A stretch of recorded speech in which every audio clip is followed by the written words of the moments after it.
नमस्कार, target PGT में आपका स्वागत है और आज हम पढ़ने जा रहे हैं चरक सूत्र का 8वां अध्याय, जिसका नाम है इंद्रिय उपक्रमणीयम अध्यायम।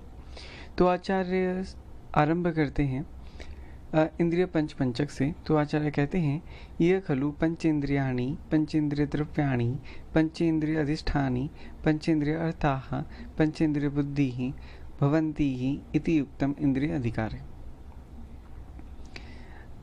अगले श्लोक में आचार्य कहते हैं कि जो मन के उन्होंने पर्याय बताए हैं। तो आचार्य कहते हैं, अति इंद्रियम पुनर्मनः सत्व संज्ञकम चेतः। तो जो मन है, मन को सत्व, चेत एवं अति इंद्रिय भी कहा जाता है।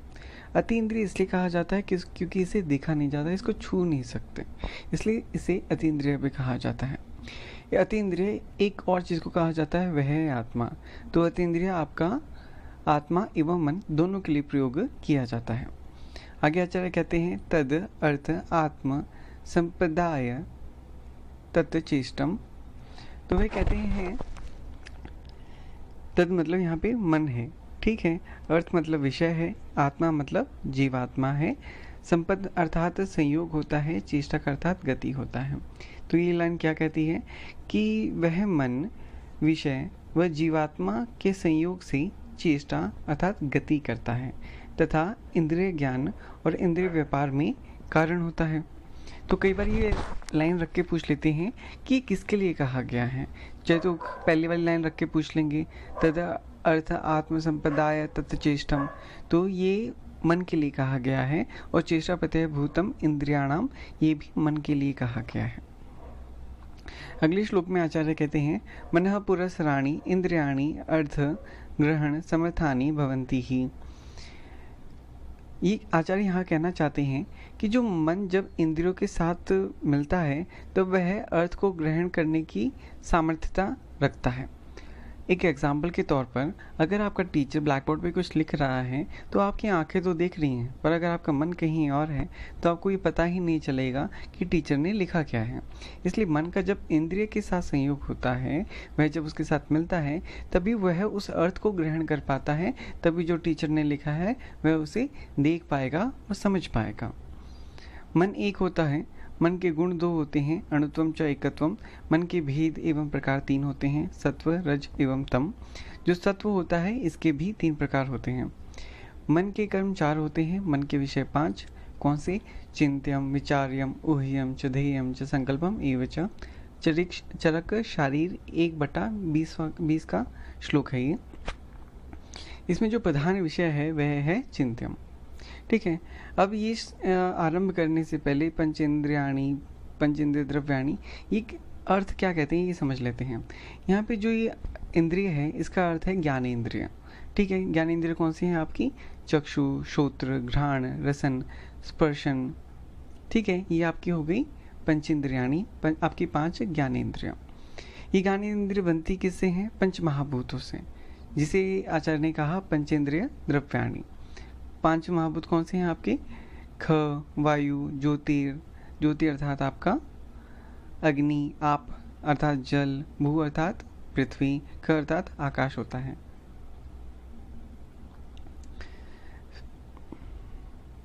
तो अब आपके पास ज्ञानेंद्रिय है, ज्ञानेंद्रिय बनी किससे? पंचेंद्रिय द्रव्यों से बनी, अर्थात पंच महाभूतों से बनी। अब इनको रहने के लिए स्थान चाहिए, एक अधिष्ठान चाहिए, तो वो कौन सा है? वह है आपका पंचेंद्रिय अधिष्ठान। कौन कौन से हैं? अक्षिणी, कर्णौ, नासिके, जिह्वा, त्वक, ठीक है।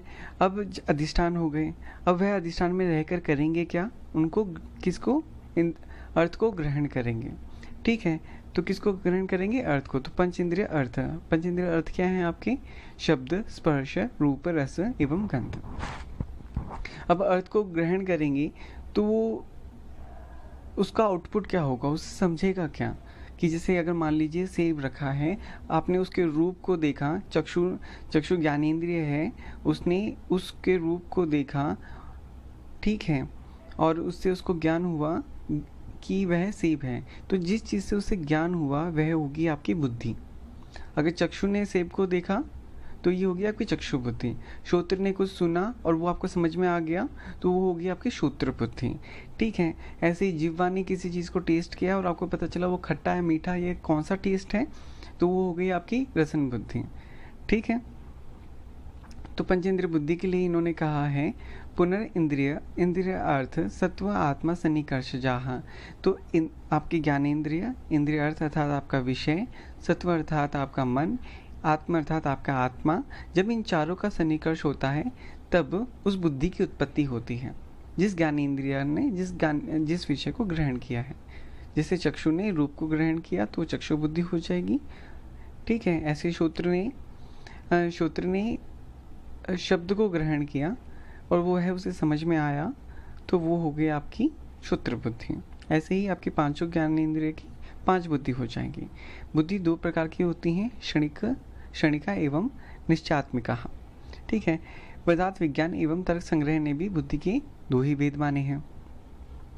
यहाँ पे कई बार ऐसे सवाल पूछा जाता है कि जैसे चक्षु है, ठीक है, चक्षु और अक्षी देखने में लगभग सेम है।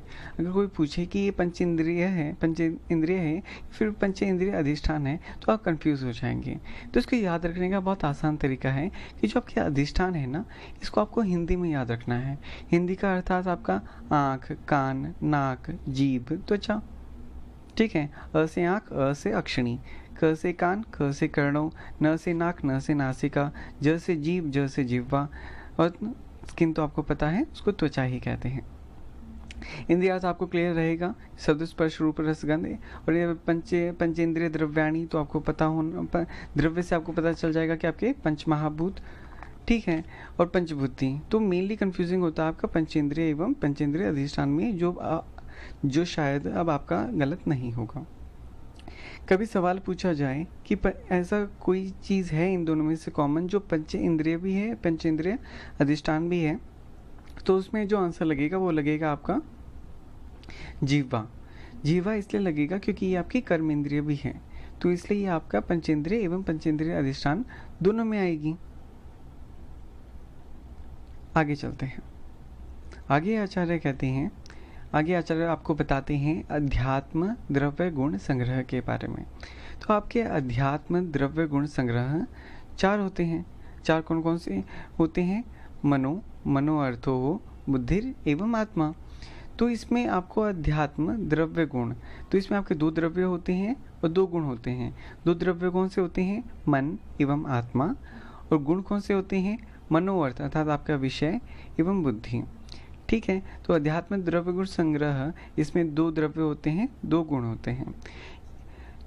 ये किसी भी चीज़ के शुभ प्रवृत्ति एवं निवृत्ति के लिए कारण होता है, अध्यात्म द्रव्य गुण संग्रह, और अशुभ प्रवृत्ति एवं निवृत्ति के लिए भी यह कारण होता है।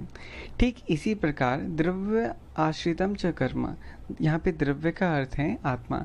तो आत्मा के आश्रित जो कर्म है वह भी शुभ और अशुभ प्रवृत्ति और निवृत्ति में कारण होता है। कर्म यहाँ पे आप क्रिया से भी ले सकते हैं। आगे आचार्य कहते हैं मनस्तु चिंत्यम अर्थः, मन का अर्थ क्या है? चिंत्य है। ठीक है, मन के विषय कितने हैं? 5। चिंत्यम, विचार्यम, ऊह्यम च ध्येयम च संकल्पम एवं च, और प्रधान विषय हमने पढ़ा था वह था चिंत्यम। आगे नेक्स्ट लाइन में आचार्य मानसिक विकृतियों के बारे में बात करते हैं। तो आचार्य कहते हैं मनसो मनोबुद्धेश्च त एव समान अतिहीन मिथ्यायोगाः प्रकृति विकृति हेतवोः भवन्ति। तो मनोबुद्धि मतलब आपकी विषय। ठीक है, जब मन और विषय समान होते हैं, ठीक है, तो प्रकृति अर्थात स्वास्थ्य की उत्पत्ति होती है। ठीक है, और जब मन और विषय में हीन योग, अति योग एवं मिथ्या योग होते हैं तो आपकी विकृति होती है। विकृति अर्थात आपकी व्याधि होती है।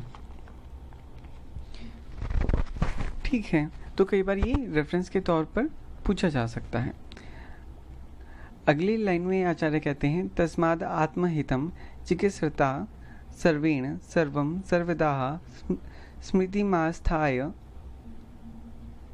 सद्वृतम अनुष्ठेयम।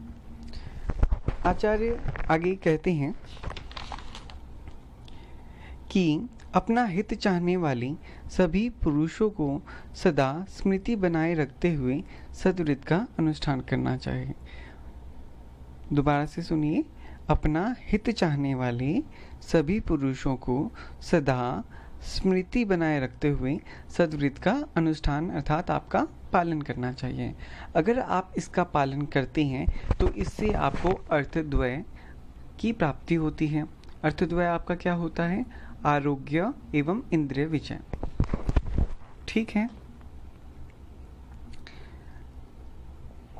सद्व्रत में आचार्य कहते हैं, त्रिपक्षस्य केश समश्रु लोम नखान संहारयेत, अर्थात पक्ष में 3 बार संहार करना चाहिए, काटना चाहिए। किन चीज़ों को?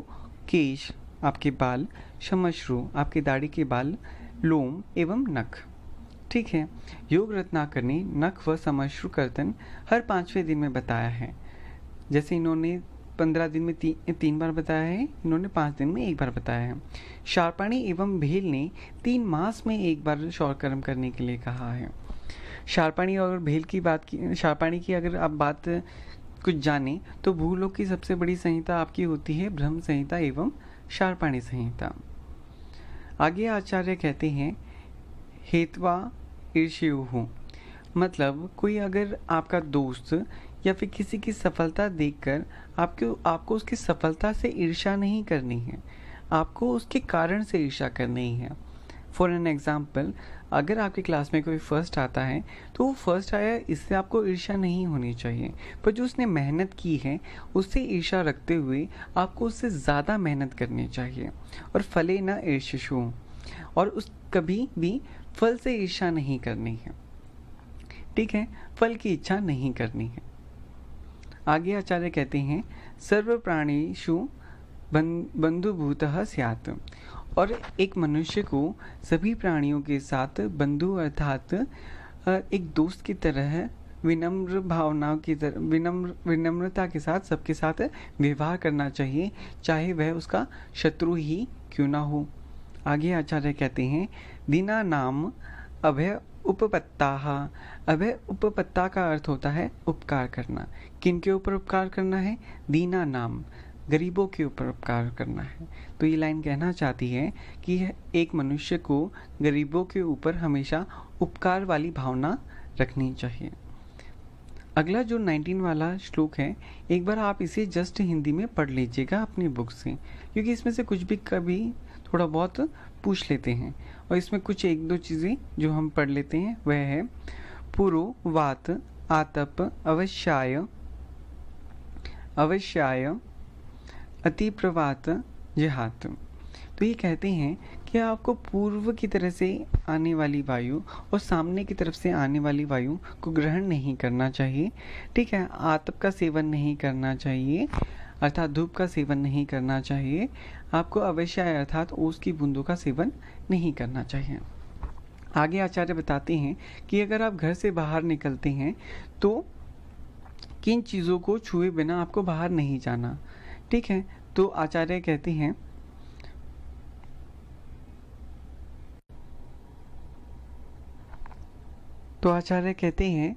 ना स्पृष्ट्वाह वा रत्न अजय पूज्य मंगल सुमनसो अभी निष्क्रामित। कहते हैं किन चीज़ों को स्पर्श करके नहीं जाना आपको? रत्नों को स्पर्श किए बिना आपको घर से बाहर नहीं निकलना। अजय अर्थात घी के बिना, घी को छुए बिना आपको बाहर नहीं निकलना। पूज्य, जिसे आप पूजते हैं, उन्हें देखे बिना, उन्हें छुए बिना आपको बाहर नहीं निकलना। मंगलदायक द्रव्यों को छुए बिना बाहर नहीं निकलना। और सुमनसु अर्थात मन को प्रिय होने वाली, अर्थात आपको पुष्पों को बिना स्पर्श किए हुए घर से बाहर नहीं निकलना है। ठीक है, आगे आचार्य कहते हैं, न पूज्य मंगलान्य अपसव्यम। अपसव्य का अर्थ होता है वाम अर्थात आपका लेफ्ट साइड। तो आपको कभी भी पूज्य एवं मंगल द्रव्यों को अपने लेफ्ट साइड या फिर लेफ्ट हैंड में लेके नहीं चलना है। एवं जो आपके अपूज्य हैं और अमंगल द्रव्य हैं, उन्हें आपको दक्षिण अर्थात अपने राइट साइड में लेके नहीं जाना है।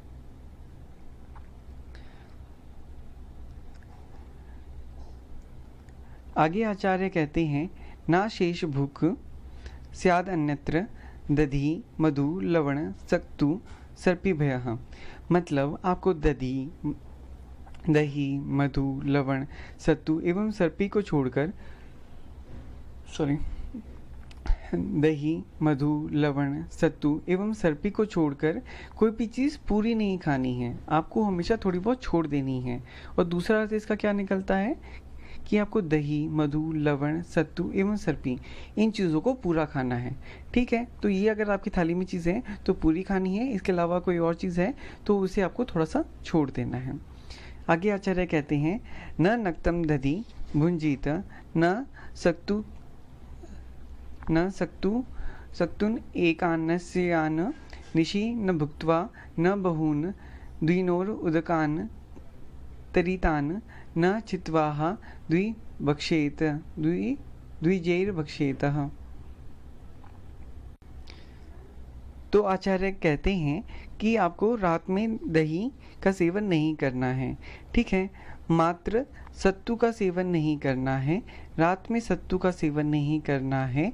ठीक है, खाना खाने के बाद सत्तू का सेवन नहीं करना है और अति मात्रा में आपको सत्तू का सेवन नहीं करना है और जल मिलाए बिना आपको सत्तू का सेवन नहीं करना है और दांतों से काटकर सत्तू का सेवन आपको नहीं करना है। आगे आचार्य कहते हैं न स्त्रियम वजानीत न अति विश्रम्भेत न गुह्यम अनुश्राव्येत। अर्थात आपको स्त्रियों का अपमान नहीं करना है, उन पे अति विश्वास भी नहीं करना है एवं उन्हें अपनी सीक्रेट बातें नहीं बतानी है।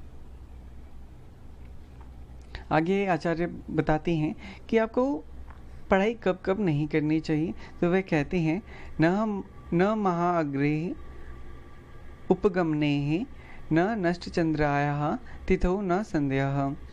महाग्र उपगमने का अर्थ होता है सूर्य ग्रहण एवं चंद्र ग्रहण। तो आपको सूर्य ग्रहण में नहीं पढ़ना, चंद्र ग्रहण में नहीं पढ़ना। नष्ट चंद्रायाम, जिस दिन चंद्रमा नष्ट हो जाता है अर्थात आपकी अमावस्या, तो अमावस्या वाले दिन नहीं पढ़ना एवं संध्या अर्थात आपको संध्या के समय नहीं पढ़ना। आचार्य आगे बताते हैं कि संध्या के समय आपको क्या क्या नहीं करना। तो आपको 4 चीज़ें नहीं करनी। आपको आहार, शयन, मैथुन एवं अध्ययन नहीं करना, ये 4 चीज़ें नहीं करनी। और भाव प्रकाश ने इसके साथ क्या संध्या के समय क्या ऐड कर दिया, 5 कर दिया, वह है अधोगमन नहीं करना। ठीक है, आगे आचार्य कहते हैं कि अगर आप यज्ञ कर रहे हो तो आपको किस चीज़ की प्रार्थना करनी चाहिए। ठीक है, तो आचार्य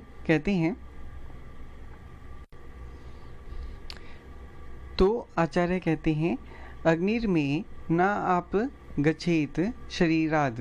अर्थात अग्नि देवता मेरे शरीर से बाहर ना निकलें, अर्थात वह मेरे शरीर में वास करें। तो हमेशा यह पढ़ना है, इसकी कामना करनी है।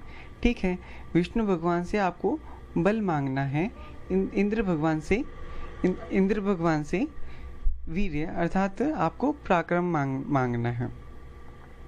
अगली लाइन में आचार्य कहते हैं कि किस चीज़ के लिए एक मनुष्य को सदैव तत्पर रहना चाहिए। तो वह बताते हैं ब्रह्मचर्य, ज्ञान, दान, मैत्री, करुणा, हर्ष, उपेक्षा एवं प्रशम। प्रशम का अर्थ होता है आपका शांति के लिए। एक मनुष्य को इन भावों की प्राप्ति के लिए एक मनुष्य को सदैव तत्पर रहना चाहिए। आगे आचार्य कहते हैं मनो हेतु चतुष्टयम। तो यहाँ पे आपको मनो हेतु चतुष्टय का वर्णन मिलता है, तो ये रेफरेंस में पूछ लेता है। हेतु चतुष्टय आपके क्या है? मन का विषयों के साथ 1 संयोग, 2 अयोग, 3 अतियोग, 4 मिथ्यायोग। अर्थात मन का विषयों के साथ संयोग, अयोग, मिथ्यायोग एवं संयोग, अयोग, अतियोग एवं मिथ्यायोग, ये 4 चीज़ें 4 हेतु हो गए, इसलिए इसको हेतु चतुष्टय कहा। ठीक है, आगे आचार्य कहते हैं कि अगर आप सद्वृत्त का पालन करते हैं तो आप शतम अर्थात 100 वर्ष तक जिएंगे। आपका अध्याय यहीं पे समाप्त होता है। मैं उम्मीद करता हूँ कि आपको आज की वीडियो अच्छी लगी होगी, आपको सब कुछ समझ। नमस्कार, टारगेट पीजीटी में आपका स्वागत है और आज हम पढ़ने जा रहे हैं चरक सूत्र का 8वां अध्याय, जिसका नाम है इंद्रिय उपक्रमणीयम अध्यायम। तो आचार्य